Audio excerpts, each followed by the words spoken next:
Education norms, definitely we need to work it out. आपने कहा education का India और इंडिया की कॉन्स्टिट्यूशन में क्या रोल है, उसे वर्कआउट करेंगे।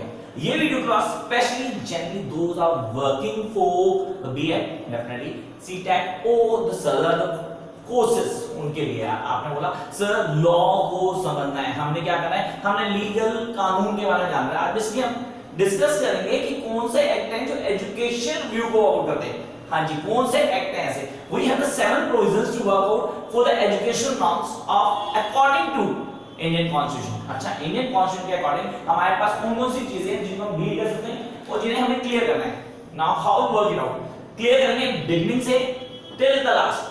आपके लिए सबसे पहले कॉन्सेप्ट क्लियर होता है कि कॉन्स्टिट्यूशन क्या क्या प्रोविजन दे रहा है हमें, जिसके अंदर एक इंडियन कॉन्स्टिट्यूशन में एजुकेशन के लिए कौन कौन से नॉर्म क्लियर करना है। The very first we need to the free and compulsory education, the article 45। Remember the article 45 work out the free and compulsory education. It was being propounded on the time of the constitution being made। फर्स्ट 10 years बोला गया था कि first 10 years में हम 14 years की as तक के बच्चों को फ्री और कंपल्सरी एजुकेशन देंगे, जो आज तक कंप्लीट नहीं हो पाया। डेफिनेटली आफ्टर 10 और 15 इयर्स को चेंज किया गया, 11 इयर्स किया गया, लेकिन नॉर्म हमारा वही रहा। हमने कहा सर एक्ट अमेंडमेंट हुआ, चेंजेस आए, लेकिन फर्स्ट इंपॉर्टेंट एक्ट जो हमारे लिए क्लियर करने की जरूरी है, that is the free and compulsory education, that is article 45। Remember the article 45 states the free and compulsory education for all the people those are living और who have the age of 14 or below must have the right to get free and compulsory education. Exactly, their place is in school, not in factories or the dhabas, local places. Then we move to the next one, the right of minority to establish education institute. Definitely, our constitution given a complete rights to the minority. Minority, those are really very less as compared to the others in numbers, having a right in our constitution to work it out under section 29 and 30. Exactly, they can set up their own institution, educational institution, that's true. They are able to set up their own education institution under the section of 29 and 30. Then move on to third one, the education of weaker section of society. Exactly, it being related with this one. अगर आप ध्यान से देखें, that was the free and compulsory education, Article 45. Then we have education for the weaker section of society, SC, ST, OBCs, and all those who have really very less income. Those coming under the poverty line. Exactly, they are having a right to get education of weaker section of society, that is under the section of 46. So 45 हमारे पास हो गया sir compulsory education, definitely free and compulsory education. 46 we are having a weaker section of society have or having a right to get education, 45 and 46. Then we'll jump up to 29 and 30 for the right of minorities. Exactly, it is also right of minorities to establish their own institute. Clear करेंगे norm को। आपने कहा सबसे पहले किसी भी आपको free education नहीं, 14 साल के कम बच्चे जितने भी होंगे उनको फ्री एजुकेशन मिलेगी अंडर सेक्शन 45।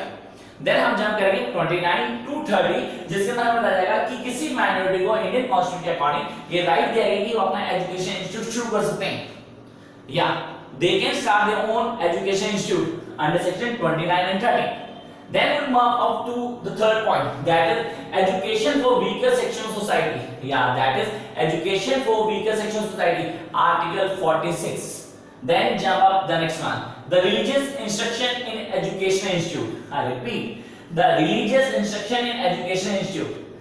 Sir, 3 से 4 पॉइंट होंगे जो आपको क्लियर करना अच्छे से ना। Religious instruction, sir, religion wise, India is a secular country. We all know that we do have the Hindu, Muslim, Sikh, Isai and other things that pass and all those.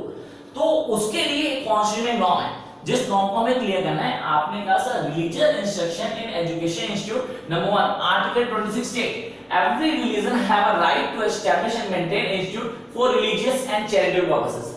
Every institution, every religion in India have a right to start up their own institution under section 26. I repeat, under section 26, so article 26 we have every religion have a right to establish and maintain institution for religious and charitable purposes.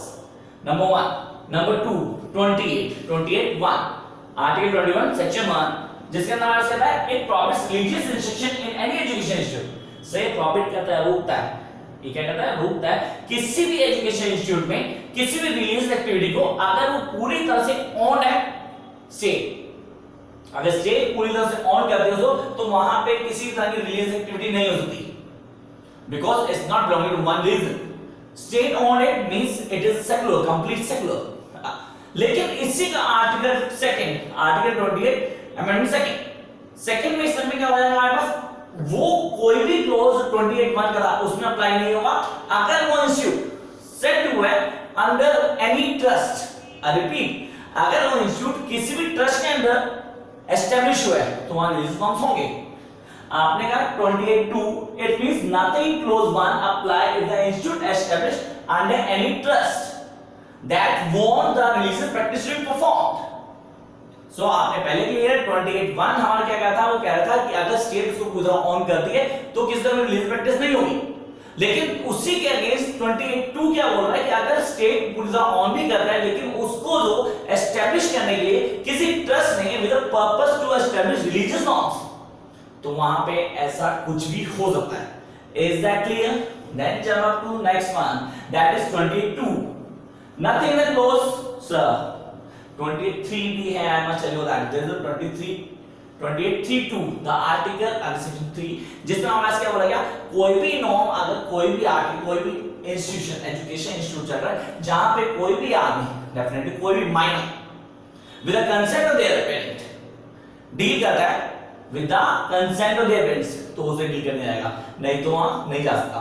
Then jump up to the next point, that is 28, article 28 क्या बोलता है, no citizen to be denied to get admission in any institute on the basis of a sex, caste, religion and language.